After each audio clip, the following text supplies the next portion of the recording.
Specifically, we're going to talk about immigration enforcement. Over the last few months, you've undoubtedly seen reports of armed, masked police raiding areas like farms, parks, and Home Depots. Last week, the Southern California Border Patrol proudly posted a video of Darth Vader storming a hallway, lightsaber swinging, murdering terrified rebels as text labels flashed: meth, fentanyl, fake news, cocaine. If you're thinking, wait, aren't they identifying with the literal villain? Congratulations, you've spotted the problem. Because apparently, nothing says premier sector like comparing yourself to a "we are criminal" in a cape. It's like the FDA posting Hannibal Lecter as Food Safety Hero of the Month. But this isn't just internet cringe. This bizarre self-own tells us a lot about how immigration enforcement works right now and who they're really targeting. So here's the bigger question. Are these dramatic raids really about catching dangerous criminals? Or is this just a numbers game, one where ice cream vendors, court attendees, and even U.S. citizens get swept up to meet quotas? Before we begin, please note this video is intended for social commentary and analysis based on publicly available information and a range of academic perspectives. We do not offer conclusions, nor do we support or oppose any organization, policy, or individual. Our goal is to spark reflection and allow each viewer to form their own point of view. This is security video from a home on 41st Street in Tampa, as Homeland Security investigators and ICE agents came to take Marvin Caceres into custody. When they came, they're saying to open the door and all that.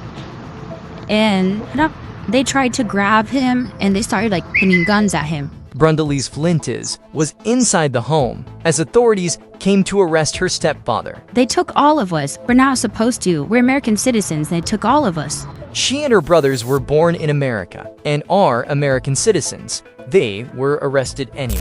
The administration has set a wildly ambitious target: 1 million deportations in 1 year, more than double the previous record under Obama. That means averaging 3,000 arrests a day. Problem: the violent criminal population they claim is out there in droves isn't.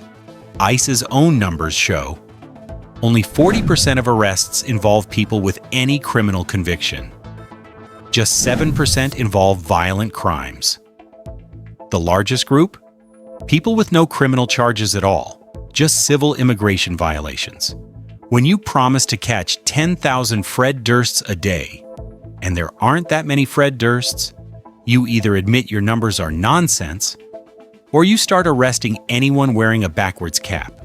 Instead of narrowing focus, ICE has expanded enforcement, deputizing local police, postal inspectors, DEA agents, and even IRS investigators. Imagine getting arrested at a nightclub by the mailman. And it's not just fugitives. ICE is targeting people at immigration court hearings, turning doing it the right way into a trap, conducting raids at workplaces like Home Depot, arresting collaterals, anyone they encounter while looking for someone else. All of this while downgrading other law enforcement work, meaning fewer investigations into things like child exploitation or human trafficking. Take Enrique, the ice cream man in Los Angeles. For 20 years, he sold popsicles, attended community events, and posed zero threat. Then one day, unmarked SUVs pulled up. Men in masks grabbed him off the street. Neighbors were stunned. "Go after a criminal," one said. "Don't go after the ice cream man." Correct. I just don't understand it. Go after a criminal, don't go after the ice cream man. Among those shocked were a middle-aged couple down the block who had voted for Trump in 2016. They told reporters they'd believed the campaign's promise that immigration enforcement would focus on violent criminals. They'd supported it until they saw it used on their friend, the man who'd handed their kids ice cream every summer. "We didn't think it would be like this," the wife said quietly. "We never thought it would be him." Their regret is part of a larger pattern. People realizing that when enforcement goals are driven by quotas instead of threats, the net catches neighbors, not the bad guys. And under current logic, anyone could be deemed a national security threat. Even SpongeBob Popsicle Guy. Maybe he's just lying low until it's time to do things bad. This isn't about Enrique alone. It's about fear rippling through communities. Immigrants stop attending court hearings, reporting crimes, or even going outside. And yes, that's backed by psychological research.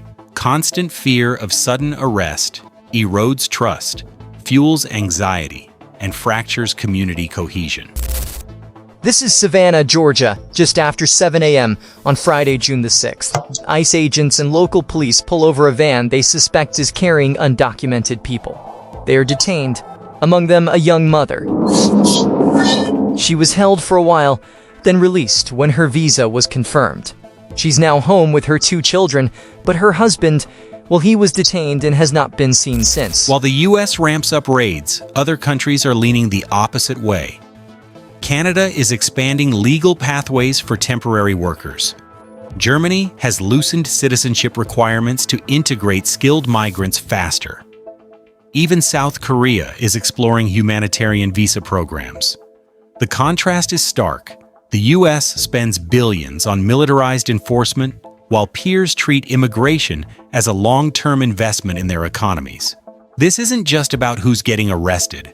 It's about what kind of country we're becoming.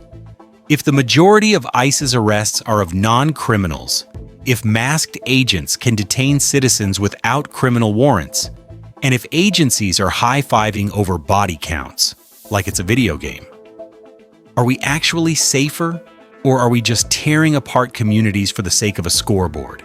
If you witness an ICE arrest and it's safe to do so, record it. Videos change narratives. If approached, remember the only things you need to say. Am I free to leave? I want to speak to a lawyer. For more on your rights, visit https://www.aclu.org. Know your rights. Viene en camino. Vamos a esperar al abogado, nosotros también tenemos derecho, señor.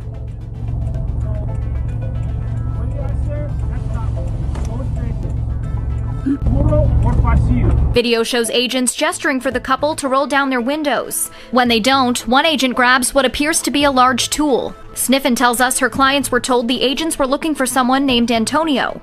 And I said, well, that's good. Immigration policy isn't set in stone, it's shaped by public opinion. So, what do you think? Are these operations protecting the public, or are they targeting the wrong people? Share your story below and subscribe for more deep dives into the issues behind the headlines.